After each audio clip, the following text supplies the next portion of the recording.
Good morning, dear student. We are going to start our chapter Me and My Work. This is your chapter 8 और class 6 to 8 का है ये chapter है 6 to class 6 to 8.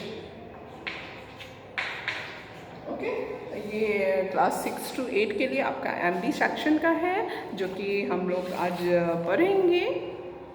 Okay me and my walk में इसमें पद्मा रामचंद्रा जो कि एक साउथ इंडियन फैमिली से आती है और उन्हीं की स्टोरी है जो कि एक IAS ऑफिसर हैं. उन्हीं के बारे में बताया गया है कि वो एक साउथ इंडियन फैमिली से आयर फैमिली से बिलोंग करती हैं जो कि तमिलनाडु में रहती है. तमिलियन फैमिली है इनकी और उसमें वो 5वें नंबर की लड़की है. 6 भाई बहन में ये 5वें नंबर की है और वो सिविल सर्विसेज के लिए काफ़ी मेहनत करती है क्योंकि उनके फादर का सपना रहता है. उनके फादर चाहते हैं कि वो सिविल सर्विसेज को करें. उनके फादर जो हैं जो खुद एक IAS ऑफिसर बनना चाहते थे, लेकिन ये बहुत ज़माने की बात है, बहुत पुरानी बात है. उस टाइम क्या होता था, उस समय आसान नहीं होता था सिविल सर्विसेज को करना.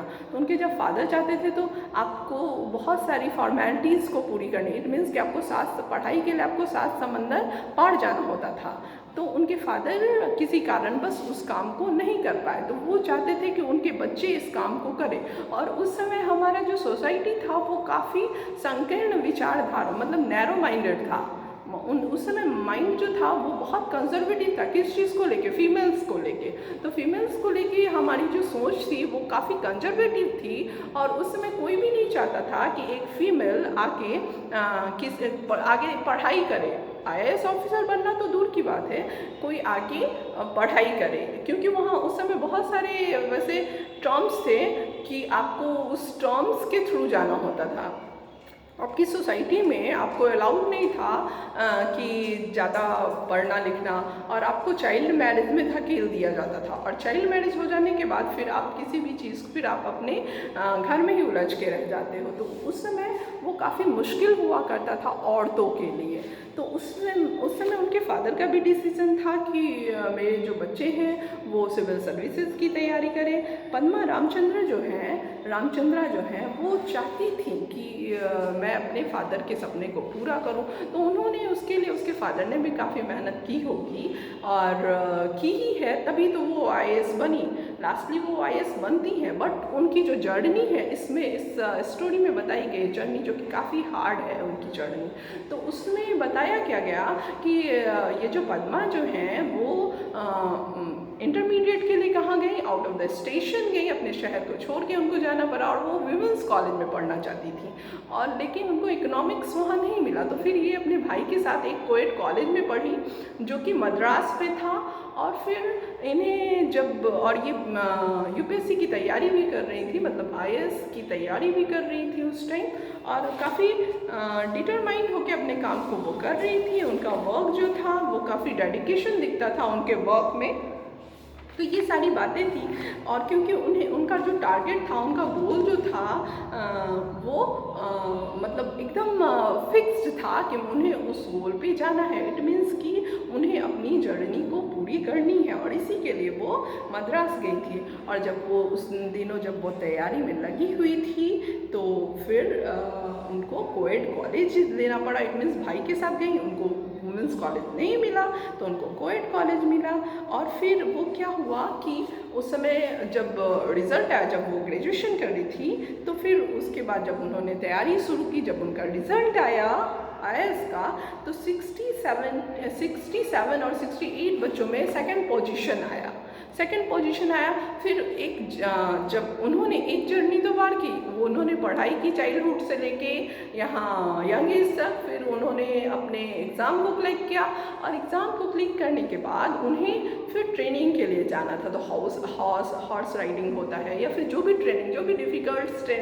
डिफ़िकल्टीज़ के साथ ट्रेनिंग को पूरा करना होता है, उसके लिए वो कश्मीर या फिर बहुत देहरादून कश्मीर सब लोग जगह जाते हैं लोग. और फिर वो वहाँ गई और फिर सारी ट्रेनिंग को वो बहुत अच्छे से उन्होंने किया, जैसे कि एक लड़का करता है उस तरह उन्होंने सारे ट्रेनिंग को, माउंट पे राइडिंग का, हर चीज़ को, क्लाइंबिंग ऑफ द माउंट, सारी चीज़ को उन्होंने बहुत ही अच्छे से और अच्छा पोजीशन भी उसमें वो लाती थी अपने ट्रेनिंग के दौरान। तो सब लोग उनसे काफ़ी इम्प्रेस्ड होते थे और वो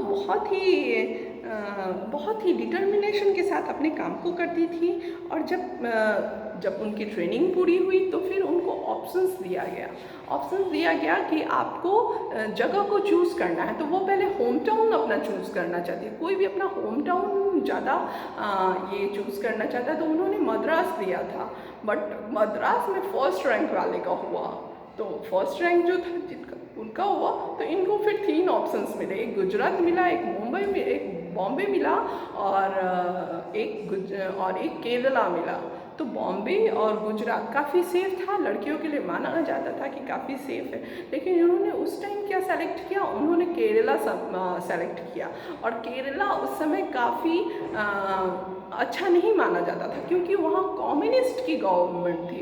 और कम्युनिस्ट गवर्नमेंट होने का मतलब है कि आप किसी एक ही विचारधारा से प्रभावित हैं, और आपको उस टाइम बहुत ही, और मेल वाला जो ये सोसाइटी है, ये जो चलन था उस समय काफ़ी अपने चरम पे था। उस समय लोग लड़कियों को पढ़ाना तो चाहते ही नहीं थे, और वो उनके अंडर में कैसे वो लोग काम करते, तो इन्हें सब लोगों ने मना किया।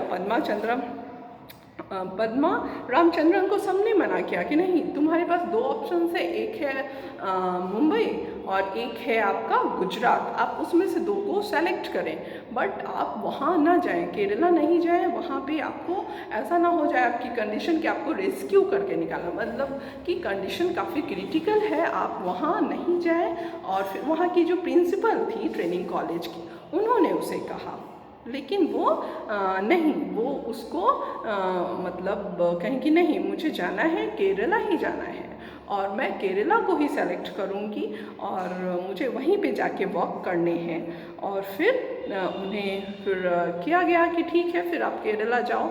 जब वो केरला गई, तो जब वहाँ ऑफिस गई, जब उनको ज्वाइन करना था, तो उन्हें 2-4 दिन ऐसे ही वहाँ से कहा गया कि नहीं, आज नहीं, किसी बहाने को लेके, क्योंकि वो वहाँ लोग मेल को बहुत ज़्यादा ये करते थे, मतलब मेल की बातों को बहुत ज़्यादा वो लोग मानते थे, और वो लोग कभी नहीं चाहते थे, क्योंकि मेल की ये सोसाइटी थी, उन लोगों का कहना था कि यहाँ पे जो सोसाइटी है वो सिर्फ मेल ही चला सकता है और मेल ही इसको लीड करेगा, औरत लीड नहीं करेगी। इट मीन्स कि वुमेन को लीड करना ये काफ़ी उन लोगों के लिए सेमलेस, उन लोगों को काफ़ी सेमलेस फील हो रहा था। दैट्स वाई ये उनको ज्वाइन करने नहीं दे रहे थे केरला में। और जब भी ये जाती, कोई बहाना बना के, मीटिंग चल रही है या कुछ हो रहा है, इस तरह का बहाना बना के इनको हटा दिया जाता था कि नहीं, आप नहीं, आज नहीं, कल नहीं। तो फिर ये कहाँ गई, गवर्नर के पास गई। गवर्नर के पास गई, फिर इन्होंने सारी बात बताई और फिर इन्हें गवर्नर ने डायरेक्ट इन्हें ज्वाइन कराया। इनके मतलब जो इनकी वर्क थी उसके लिए इन्हें अपॉइंट किया गया। और फिर उन्होंने काफ़ी अच्छे से अपने वर्क को किया, काफ़ी डिटरमाइंड होकर वर्क को किया, और ये उनका डिटर्मिनेशन ही बताता। और रेगुलर पोजीशन पे वो वहाँ काम करती रही एज अ IAS ऑफिसर। यही उनकी जर्नी की स्टोरी थी। तो आपके पास अगर हर टाइम हो, अगर आप बहुत सारी चीज़ों को, अगर आपके पास पेशेंस हो, अगर आपके पास डिटर्मिनेशन हो, तो आप किसी भी हार्ड टाइम को आराम से काम कर सकते हैं। ऐसा नहीं है कि आप थोड़े पैनिक हो जाएं। दैट टाइम उस समय का जो सोसाइटी था वो तो परेशान होती ही थी, कितना परेशान हुई होंगी सब लोग। उनका मतलब कोई भी उस समय मेल का सोसाइटी था, वर्चस्व था, मेल पुरुष समाज थी हमारी। तो उस समय एक औरत का काम करना, और उस वैसी औरत का जो कि IAS ऑफिसर है, जो कि रूल रेगुलेशन बनाए, वो पुरुष समाज को एकदम स्वीकार नहीं था। इसलिए तो उन्हें बार बार वहाँ से वो लोग ऑफिस से भगा देते थे कि नहीं, आज नहीं ज्वाइन करना, कल ज्वाइन करना, आज मीटिंग है, ये है, वो है, इस तरह की बातें को करके। लेकिन उनका डिटर्मिनेशन पक्का था कि मुझे करना है, मैं जब काम करने आई हूँ, मी एंड माई वर्क। उस समय कोई नहीं, मैं और मेरा काम। तो वो उस काम को लेके आई थी। तो इसमें क्या दिखा, इसमें डिटर्मिनेशन दिखा। आज देखिए, राफेल को उड़ाने वाली शिवांगी सिंह है, आज पहली महिला पायलट है ना शिवांगी सिंह, जो कि राफेल को उड़ाई है। तो ये सब चीज़ होता है, ये आपका वॉक का डिटर्मिनेशन बताता है कि आपको कहाँ तक जाना है। ये नहीं कि आप किसी के छोटे से बात से हट हो जाए और तुरंत अपने स्टेप्स को चेंज करने की, नहीं आज ये परेशानी हो रही है कल ये नहीं, परेशानी तो होंगी ही, लेकिन आपको डिटरमाइंड रहना है कि हमको अपने काम को बहुत ही ऑनेस्टली करना है। तो यही आपका क्या हो जाता है, यही आपका डिटर्मिनेशन हो जाता है, जो कि आपके वॉक के बहुत ही आपके वॉक को सक्सेस करने में मेन जो स्टेप होता है यही होता है। तभी आप सक्सेस कर पाते हो, नहीं तो आप सक्सेस करके भी क्या होता है, आप अगर लूज़ कर लेते हो पेशेंस को तो फिर आप किसी चेंजेस नहीं ला पाते हो, तो फिर आप स्पेशल नहीं हो पाते हो। बहुत सारे IAS हुए होंगे, लेकिन इनकी वॉक के कारण, इनकी डिटर्मिनेशन के कारण, इनके पेशेंस के कारण ही इन्हें आज हम लोग बुक में पढ़ रहे हैं।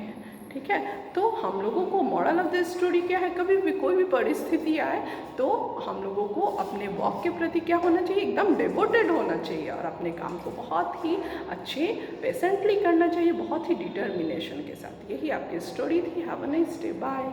फिर नेक्स्ट डे हम लोग नेक्स्ट स्टोरी में मिलेंगे।